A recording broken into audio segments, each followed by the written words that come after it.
Hi everyone, and welcome to this video going over lesson 12.3, standard form. We've already talked about slope-intercept form and point-slope form, and this is the last form of an equation of a line that we will see. In this form, we have x and y on the same side, and they normally have coefficients. So ax plus by equals c. A coefficient just means that we have a number in front of our variable.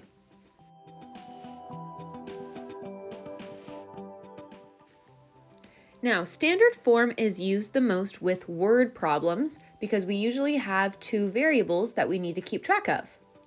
But standard form isn't very helpful when graphing, so we need to practice rewriting an equation in standard form to slope-intercept form so that we can graph it. So, in order to get to slope-intercept form, which remember slope-intercept form is y equals mx plus b, my goal is to get y all by itself. So in number 1, I'm going to draw my line at my equals, and my goal is to get y all by itself. So I'm going to subtract 4x to both sides, and I'm going to put the 4x in the front since I'm used to mx plus b. Normally the x goes in front. And now that I've gotten y by myself, this is my slope-intercept form of the equation. Let's try this again with number 2. I'm going to draw a line at my equals. I'm trying to get y by itself. I always start with what is not attached to my variable, which means I should move the 7x first. And I'm left with 3y is equal to negative 7x plus 21. And I still don't have y by itself. I need to get rid of that multiplying by 3, and the opposite of multiplication is division, so I'm going to divide by 3. And when I divide by 3, I need to divide everything on the other side by 3. So both the negative 7x and the 21 get divided by 3. 3 does not divide negative 7, so I will just leave that as a fraction. And 21 divided by 3 is 7. And that is my slope-intercept form of the equation of that line. Let's try this a couple more times. So in number 3, in order to get y by itself, I'm going to start by subtracting x to both sides. And I'm left with negative y is equal to negative x plus 10. And I have to be really careful. Y is still not by itself. I don't want negative y equals. I want positive y equals. So in order to get rid of that negative, I'm going to divide by a negative 1. And I need to make sure that I do that for everything on the other side. So I will be left with y equals, if I have negative x divided by negative 1, the negatives will cancel out, leaving me with a positive x, and 10 divided by negative 1 is negative 10. And my last one, I'm going to draw my line at my equals. I'm going to start by subtracting x to both sides, and I'm left with negative 3y is equal to negative x plus 18. And then to get y by itself, I need to divide by negative 3. And I divide by negative 3 to everything. I am left with y equals, these two negatives will cancel each other out, and this will be left as x divided by 3, and 18 divided by negative 3 is negative 6. Now x divided by 3, every x has an imaginary 1 in front of it. So if you'd like to, you can rewrite this as 1/3 x minus 6, because this is a little easier to read when you go to graph. This tells you that you're going to go up 1 and to the right 3.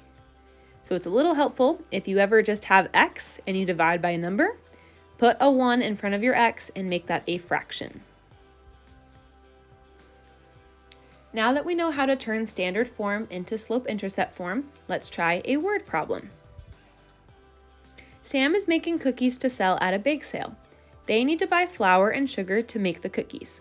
Flour costs $2 per pound and sugar costs $3 per pound. Sam has $30 to spend on these ingredients.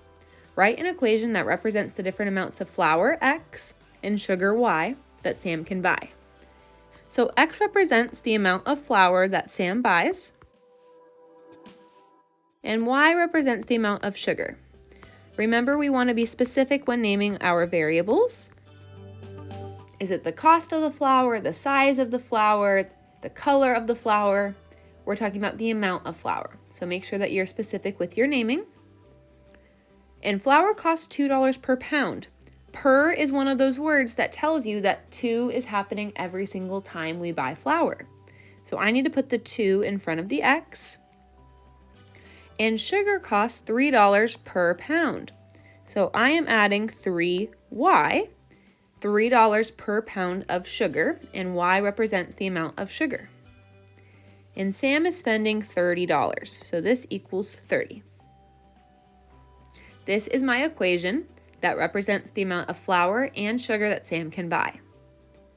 But I want to graph this, which means I need to rewrite my equation in slope-intercept form.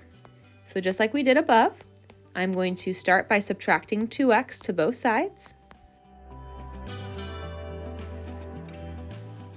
And then I'm going to divide by 3. Y is equal to negative 2/3 x plus 10. And now I can graph. My y-intercept is 10, and my slope is negative 2/3, which tells me that I'm going to go down 2 and to the right 3 each time. So down 2 to the right 3. Down 2 to the right 3. Down 2 to the right 3. Down 2 to the right 3. And down 2 to the right 3. And I want to label my axes. My X is my amount of flour. And my Y is my amount of sugar. In C it says, if Sam buys 3 pounds of flour, how many pounds of sugar can they buy? So I want to find 3 on the x-axis because x represents flour. And so I'm going to find 3 pounds of flour, which would be right here. And I'm going to go up to see what is the y value at 3. And it looks like the y value at 3 is 8, which means if Sam buys 3 pounds of flour, they can buy 8 pounds of sugar.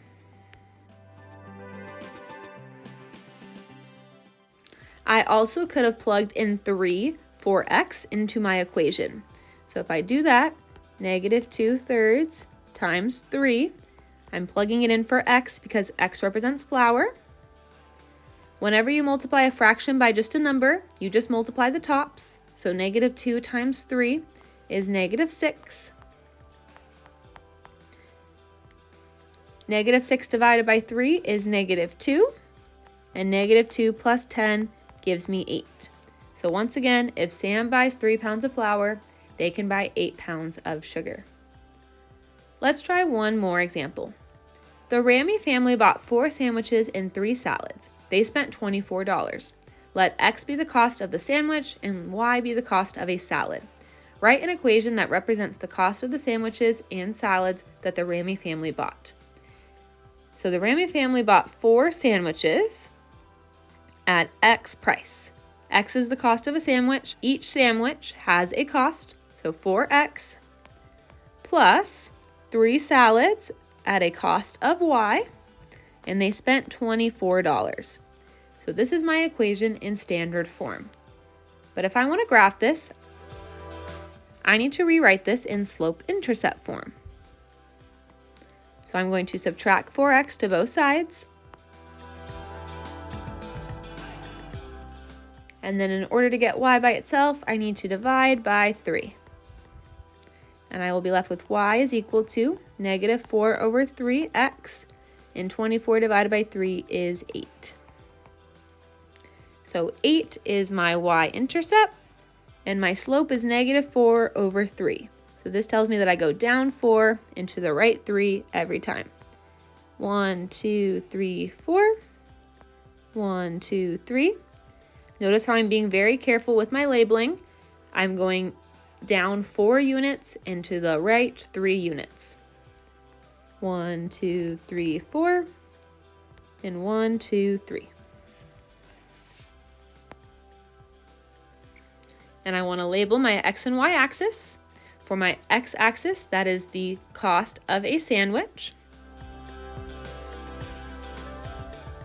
And for my y-axis, that is the cost of a salad.